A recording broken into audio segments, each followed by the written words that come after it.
Ce matin, c'est quelque chose de bien spécial qui arrive en studio parce que j'ai ma troupe au complet des productions du Raccourci qui travaille présentement sur la veillée légendaire. Là, on va y aller pour la reconnaissance de voix. Ghislain Roberge. Bon matin. Bon matin.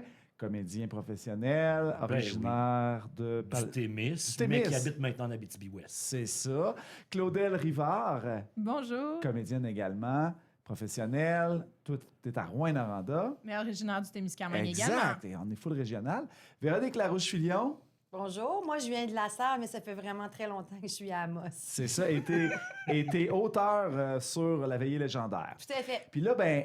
Moi, aujourd'hui, je suis et l'intervieweur et l'animateur, mais aussi comédien et chansonnier dans La Veillée légendaire, qui va prendre la route de l'Abitibi-Témiscamingue du 16 juillet au 16 août. En fait, ouais, on est un mois sur la route. Et là, aujourd'hui, on va parler un peu avec les comédiens de l'équipe parce qu'on veut savoir c'est quoi ça, La Veillée légendaire, parce que ça a été diffusé en 2024. Et là, ça reprend la route cette année pour des villes qui n'ont pas reçu la compagnie. Alors, ben tiens, on va parler à Véronique d'abord, vu que c'est toi la conceptrice originale de ce spectacle-là qui a été créé en 2024. Qu'est-ce que c'est, La Veillée légendaire, Véro? Bien, La Veillée légendaire, c'est un spectacle extérieur, en fait, qu'on offre en soirée. Puis on voulait, en fait, mélanger un peu le conte, mais la chanson, un peu aussi l'ambiance du feu de camp, des soirées estivales où on veille longtemps dehors parce qu'il fait soleil, parce qu'on est bien, profiter de la météo. Fait que c'est un peu avec cette ambiance-là, ce mandat-là, que je me suis mis à travailler des textes qui existaient déjà, d'autres qui ont été écrits vraiment pour aller dans des univers différents au travers de la soirée. Tu sais, on parle d'un spectacle d'à peu près 75 minutes, 1h15, 1h30. Puis qu'on va dans différents univers, on a un conte un peu plus grivois, on a une histoire un peu plus épeurante, mystérieuse, on a un conte philosophique, puis c'est porté par deux personnages, un couple. Tu sais, moi, j'aime beaucoup la dynamique de couple du couple qu'on ne sait pas s'ils s'aiment ou s'ils se détestent. On se demande qu'est-ce qu'ils font encore ensemble après de si longues années. Bref, tu sais, il y a un peu de toxicité entre ces deux-là. Mais c'est ça qui amène aussi le côté très drôle de cette relation-là, parce que chacun veut raconter, mais chacun veut comme ajouter son grain de sel ou sa petite partie à lui. Donc, ça se build comme ça. Il y a quand même une mise en scène là-dedans. On n'est pas dans de l'improvisation. Mais on a vraiment deux beaux personnages... c'est ça, qui sont porteurs des textes. Puis on est accompagné de guitaré à la guitare, qui est le pendant musical, qui vient jouer des pièces musicales qui ont toujours rapport avec les histoires qu'on vient de vivre. Bien, merci. Beau résumé, comme d'habitude, Véro. Et là, tes deux créations sont interprétées par Claudel et Ghislain, donc tes deux personnages amour-haine. Donc, Claudel, on va commencer avec toi, ton personnage. Présentez-vous, madame. Mon personnage s'appelle Claire Laflamme. C'est... Mon Dieu, comment je pourrais la présenter? Ben, comment tu la présentes dans la pièce de théâtre? Elle aime beaucoup le glamping. Je la présente pas, c'est lui qui me présente. C'est vrai. J'ai pas... Quand il a le temps de se faire présenter, elle prend son trou, puis c'est moi qui prends la place, voyons donc. C'est vrai que la dynamique... le personnage de Ghislain prend beaucoup de place dans le spectacle, mais quand même, tu as une utilité très certaine, là. Oui, très certainement. Mais si je dois présenter un peu le personnage, c'est justement la femme de son mari, dont le mari prend beaucoup de place, beaucoup a besoin de son public. Et elle aussi, elle a des bonnes jokes, elle a de la répartie, elle est capable de réagir. Donc, elle essaie toujours un peu de s'immiscer. Des fois c'est le fun, c'est drôle. Des fois, elle tape ses nerfs, mais c'est correct, on l'aime toujours. C'est un personnage fort aussi. Beaucoup de caractère, elle dit ce qu'elle pense. On aime ça. Oui. On aime ça. On sent l'écriture de Véronique aussi derrière ce personnage-là. Et Ghislain Roberge qui joue... Yvon Brûlé. Yvon Brûlé. Hein? Le roi du camping. Donc, un personnage maître sur son terrain de camping. Ah, puis probablement c'est celui de ses voisins un peu aussi. Je serais pas surpris que sa clôture dépasse d'un 6 pouces pour avoir plus d'éclairage. À chaque mois. À chaque saison, ouais. Fait que, et là, la dynamique, là, on l'a vu tout de suite, ça se passe très bien dans ce spectacle-là. Ben, ça se passe très bien. Super dynamique. Non, mais je veux dire, contact avec les...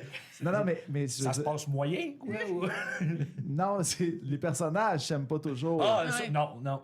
en Mais effet. les acteurs s'aiment beaucoup et créent vraiment une relation avec le public qui est là.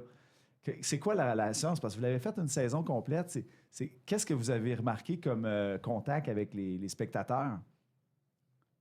Ça fait-tu trop longtemps? Parce que là, on n'est pas reparti encore en tournée, là, Ben, deuxième tournée. Je pense que ça dépend aussi des spectateurs qu'on rencontre, tu sais, dans le sens que quand on est allé plus dans des campings et tout ça, tu sais, on sentait que les gens se faisaient embarquer rapidement dans l'équipe à Ghislain comme étant... Ah, il y a des équipes, Ah ouais, oui, ouais, ben ouais. oui! Ça, c'est le roi du barbecue. C'est le roi du barbecue. Tu sais, il aime son Il est 4 roues. fun, ouais. il est drôle, on le reconnaît, on se dit « Ah, ça ressemble un peu à mon voisin de camping. » ou Personnage un peu de brou mélangé avec les boys ou ben, en tout cas c'est tout cet univers là, le Louis Saya et Un gentil mononcle Jean-Guy, là. Ouais. Ouais, il chante très vite le public. Puis bon, Claire, elle gosse un peu plus, mais elle finit par les charmer. c'est vrai parce que finalement ça se termine bien tout ça. Puis c'est parce qu'elle va ressortir les travers aussi de Yvon, parce qu'il en met beaucoup, mais il est pas parfait. Fait qu'elle est un peu plus papier sablé, tu sais. Sauf qu'à un moment donné, elle le recale ou elle le repositionne, puis c'est ça qui fait qu'il est le fun, parce que des fois, il y a des petits échanges de rôles, justement, de savoir c'est qui essaye finalement d'être plus haute que l'autre. Tu sais, c'est un peu se caler pour se remonter, là. Mhm. Et là je vais parler un peu de mon point de vue de producteur et aussi d'acteur parce que on est une troupe ambulante avec ce show là. On se promène vraiment d'une ville à l'autre. Là. Et fait, comment vous trouvez ça? Moi c'était comme un rêve, un fantasme de jeune comédien, ça, faire l'acteur ambulant. Comment vous trouvez ça, faire ça? Vous déployez le spectacle à chaque camping, à chaque village. Comment vous trouvez ça? On est moins jeunes, mais c'est le fun. Oui, parce qu'il n'y a pas d'équipe technique. Là. Non. Les C'est acteurs nous font autres, tout. l'équipe. Ah, puis c'est à chaque fois une nouvelle expérience, et à chaque fois, on est dans un nouvel environnement. Est-ce qu'il va y avoir des mouches? Est-ce qu'on ne sait pas dans quoi on va se lancer? Il va y avoir une tempête, ça nous a déjà arrivé, là, de Le voir vent qui se lève. le vent qui se lève, la pluie Le qui... rideau qui veut tomber, le décor qui veut tomber. Tu sais, J'ai failli en manger Ouais. un, moi, un poteau, Ouais. une fois. On a eu des endroits magiques, hein, comme Ouais, oui. à Ville-Marie, là, dans la grotte de Ville-Marie. C'était extraordinaire, cet endroit-là. Il y en a d'autres là, qui s'en viennent, des endroits magiques. Ghislain, je vois ton texte qui est juste là. Est-ce que je peux te demander, dans le temps que je pose encore quelques questions à Véronique et Claudel, de nous trouver un petit extrait à interpréter?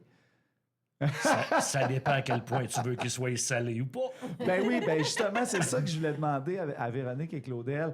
Le fait que ce soit un spectacle qui s'adresse aux 13 ans et plus, parce qu'il est écrit sur les Ouais. publicités, c'est quoi l'objectif et quel enjeu que ça peut amener dans l'écriture ou dans l'interprétation? Ben, tu sais, je dirais qu'on a un conte, justement, grivois. On va utiliser des mots qu'on ne dira pas à la radio, mais tu sais, c'est rien de choquant ou de scandaleux. Mais si tu amènes ton enfant de 10-11 ans, tu sais, ça se pourrait qu'il y ait des discussions à la maison sur qu'est-ce qu'il voulait dire. On a un conte, justement, où Yvon rentre dans l'utérus de sa femme à la recherche de son enfant. Fait que, tu sais, dans la mise en... Ça commence comme ça, le show. Oui, fait qu'on est dans de la mise en scène, qu'on fait comme « Oh my God, mais où c'est qu'on s'en va comme soirée? » Il y a le conte du petit bébé diabolique qui est quand même magistralement interprété par Claire Laflamme. Puis, écoute, on a une petite chair de poule, là. C'était pas rare. Fait que, tu sais, je dis pas que c'est catastrophique si ton enfant vient, mais ça se peut que tu gères des émotions Oui, voilà, de c'est ton ça qu'on veut. enfant, tu sais. Mais ça reste accessible quand même, mais on a mis un 13 ans et plus pour dire il y a quand même ça qui se passe. Et il y a Ça une- se peut qu'il te demande après le show, Papa, t'es vraiment rentré au complet dans maman comme ça pour m'avoir? C'est toi qui es allé me chercher? Oui. Oui. Oh, Ouais. c'est cute. Claudel, toi, tu peux jouer plus qu'un personnage dans ce show-là? Oui, C'est oui, intéressant, oui. ça? Tout à fait. Oui, parce qu'au final, ça devient, c'est ça, un couple qui raconte des histoires à leurs amis au feu de camp. Donc, on va interpréter les personnages qu'on a rencontrés. Moi, je vais devenir différentes personnes. C'est ça, hein, toute tâche connexe. Je change, C'est je vrai. change souvent d'identité dans ce spectacle-là et c'est entendu. Puis c'est beau la liberté que ça l'offre, justement, là, de se promener puis d'aller créer des... J'espère que je réussis à aller créer ces environnements-là différents puis de faire voyager les gens un peu dans, justement, cette histoire d'horreur, le petit voyage, parce qu'on a un petit voyage à l'extérieur du Québec, toutes ces choses-là. Mais juste une blague, c'est juste une blague du raconte avec les boulettes espagnoles. Tu sais, c'est une joke bien normale, mais que là, qu'on a rajouté du texte. Puis Claudel a fait la serveuse avec son accent, puis elle a fait aussi le couple qui est au restaurant. Fait qu'elle joue vraiment toute la mise en scène, tout ça pour faire juste un punch. Mais tu sais, c'est un petit moment de plusieurs minutes pour en arriver à un rire... que tu fais. Ça aurait pu se faire en 30 secondes, sauf qu'elle me fait de la mise en scène. On théâtralise des bonnes jokes oui. qu'on connaît ou qu'on connaît pas, mais qu'on s'est amusé à enjoliver. Fait que Ghislain, tu nous as trouvé quelque chose? Ben écoute, je pense que ça décrit bien en plus ce qu'on parle depuis tantôt, la belle relation entre les deux. On t'écoute? Non, en fait, c'est moi qui aimerais ça être le chat dans notre couple. Oui, tu sais, un chat, c'est indépendant, ça écoute pas les ordres, ça vient pas quand on les appelle. Tu sais, les chats adorent passer la nuit dehors. Puis quand ils reviennent à la maison, ils veulent qu'on les laisse dormir en paix. Bref, tous des traits de caractère que t'aimes chez les chats, mais que t'aimes chez moi. Tu sais? Je pensais que Claudel allait gérer. Non, mais j'ai retenu sa main pour pas frapper son Ouais, fait que le gros matou qui s'exprime à sa femme. Donc, on s'en va. Juste une petite dernière. En fait, ça s'adresse peut-être plus à Guitaré, la question. Ah. Mais tu jettes la poser. Fais-nous un petit monologue, là. Allez! Un petit monologue. T'as une chanson a cappella dans le spectacle, tu pourrais nous la faire? C'est vraiment créer les ambiances. Mais en fait c'est ça. C'est une histoire de conte théâtralisée. Et entre les contes, il y a vraiment Guitaré qui soulage la soupape un petit peu, soit de l'émotion très, très rire ou très épeurante. Puis on a des cuillères qu'on offre à tous les spectateurs pour nous accompagner en musique, en participatif et tout ça. Et vous, ça vous donne un petit break aussi, hein, parce que vous avez vraiment... C'est un show d'1 heure et quart à soutenir à deux, qui est quand même pas rien. Donc, qu'est-ce que vous faites, vous autres, pendant que je chante? Moi, j'ai jamais vu ça. C'est quoi votre état d'esprit pendant ce temps-là? On boit de l'eau. On boit de l'eau. C'est important. On remet du chasse-moustiche parfois. On allume les thermocelles. On allume les Puis on débouche une autre bière. Donc, c'est partout. On s'en va à Lorrainville, Amos, Val-d'Or, Sainte-Terre, Launay. Non, pas Launay, Guyenne.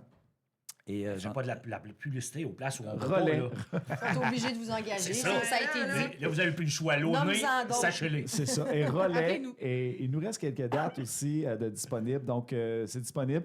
Donc, c'est du 16 juillet au 16 août. Merci beaucoup, Ghislain Roberge, Claudel Rivard et Véronique Larouche-Fillon d'être venus ce matin. Merci, Bruno Turcotte. Allons pratiquer maintenant.